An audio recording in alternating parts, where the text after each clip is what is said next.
Day 3, Wednesday, June 10th.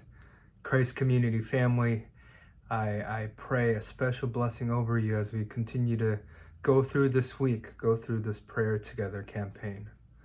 Our country is bitterly divided. Both sides are not willing to listen to each other, but rather eager to project and protect their own perspectives.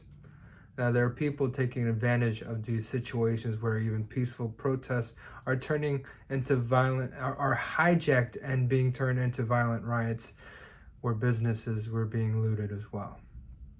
There are people who are afraid for their own lives. There is confusion in the midst of chaos and this current unrest in our country.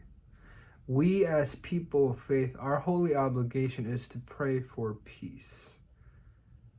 We have to pray for peace. We have to cry out to the Lord. He alone gives our peace that surpasses all understanding. Why?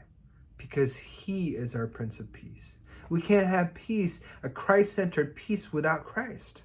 We're only going to have a worldly sense of peace, and that's not an everlasting sense of peace. That's a temporary sense of peace.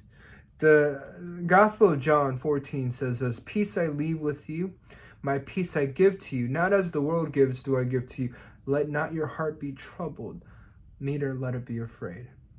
So when we pray for peace, when we pray for peace in our community, peace in our nation, peace in our state, peace in this world, we need to pray to the Lord, because the Lord gives us this peace. The Lord gives us this peace that helps our hearts to not be troubled. John 16 says, "I have said these things to you, that in me you may have peace.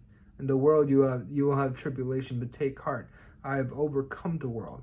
So when we pray for peace for our government leaders, for our nation, for our state, we need to pray with this with this power, with this faith that Jesus has already overcome the world. If we're not praying with that faith, then we're losing the true meaning of Christ-centered peace, because Jesus has already given unto us this peace.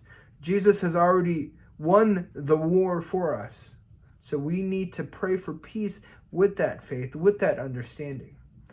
Matthew 5:9 says, "Blessed are the peacemakers, for they shall be called sons of God." You and I are sons and daughters of Christ. We are the children of God. And when we pray for peace, we pray with that understanding. We pray with that holy obligation that we are called to be peacemakers. When we pray for peace, we pray with this knowledge that, yes, I am a son of God. Yes, I am a daughter of Christ. We pray with that understanding, that encompassing knowledge. So my prayer and hope, church family, is that when we pray for peace today, that God alone is glorified, and that we can pray with this faith, knowing that Jesus has already overcome the world. God bless.